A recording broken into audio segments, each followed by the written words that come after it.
Hello and नमस्ते। तो कैसे हो आप सब? मज़े में ना? आज हम एक ऐसे सपने के बारे में बात करने वाले हैं जिसमें भारत का हर कोना, हर स्टेट, हर भाषा और हर संस्कृति एक साथ जुड़ते हैं।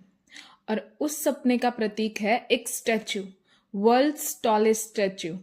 Welcome to the statue of unity.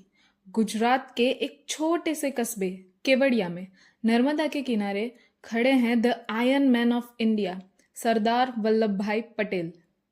1947 India को इंडिपेंडेंस मिली, लेकिन उस इंडिपेंडेंट इंडिया के सामने सबसे बड़ी चुनौती थी उन 562 प्रिंसली स्टेट्स को एक करना। इसका बेड़ा उठाया पटेल ने। उन्होंने अपने विजनरी माइंड के साथ उन रजवाड़ों को कन्विंस किया और इंस्ट्रूमेंट ऑफ एक्सेशन पर साइन करवाया। उनमें भी अगर सबसे बड़े चैलेंजेस की बात करें तो वो थे जूनागढ़, हैदराबाद और कश्मीर। शायद अगर पटेल ना होते तो इंडिया भी आज टुकड़ों में होता। उनके इसी कंट्रीब्यूशन को हमेशा के लिए जिंदा रखने के लिए बनाया गया है ये स्टैच्यू ऑफ यूनिटी। इस दिन का अनाउंसमेंट 2010 में हुआ था। वर्ल्ड्स टॉलेस्ट स्टैच्यू बनाने का सपना, जिसकी हाइट 182 मीटर्स हो, और इसका जिम्मा सौंपा गया इंडिया के legendary sculptor architect Ram V Sutar को। उसके बाद तो बस क्या था, शुरू हुआ निर्माण एक स्टैच्यू का जो अपने आप में एक कहानी बताता है।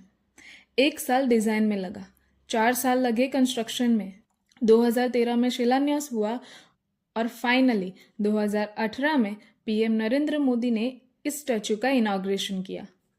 इस स्टैच्यू को बनाने के लिए तकरीबन 70,000 ton cement, 18,000 ton reinforce steel और 1,700 टन ब्रॉन्ज क्लैडिंग का यूज हुआ, और इस तरह क्रिएट हुआ ये सिंबल ऑफ यूनिटी।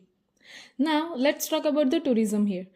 पहले केवड़िया एक छोटा सा गांव हुआ करता था और जाना जाता था नर्मदा डैम के लिए। लेकिन after the creation of this statue इस एरिया का पूरा ट्रांसफॉर्मेशन हो गया है।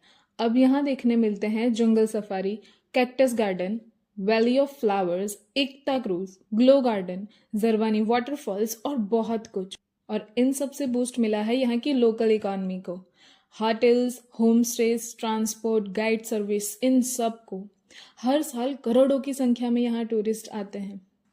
सो ये है स्टैच्यू ऑफ यूनिटी, जो सिर्फ गुजरात ही नहीं बल्कि पूरे देश की पहचान बन चुका है।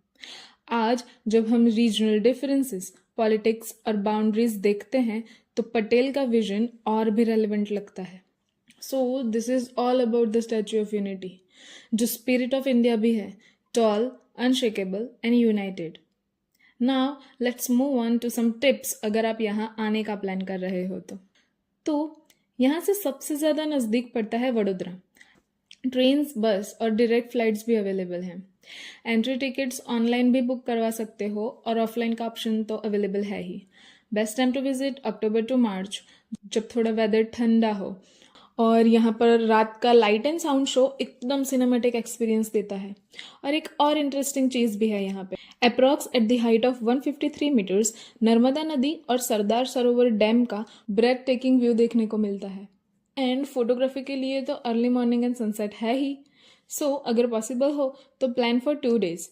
तो एक दिन स्टैच्यू ऑफ यूनिटी और म्यूजियम देख लोगे, and second day near by attractions like Zarwani waterfalls and jungle safari भी कर सकते हो। So that's all from my side.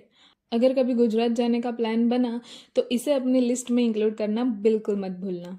और अगर किसी ने ऑलरेडी विजिट कर रखा है तो अपना एक्सपीरियंस ज़रूर शेयर करना। तो मिलते हैं नेक्स्ट वीडियो में। Till then take care of yourselves and be happy. और इस वीडियो को अपने दोस्तों और रिश्तेदारों को भेजना बिल्कुल मत भूलना। और आगे भी बहुत कुछ एक्सप्लोर करना है तो वो सब्सक्राइब बटन ज़रूर दबा देना।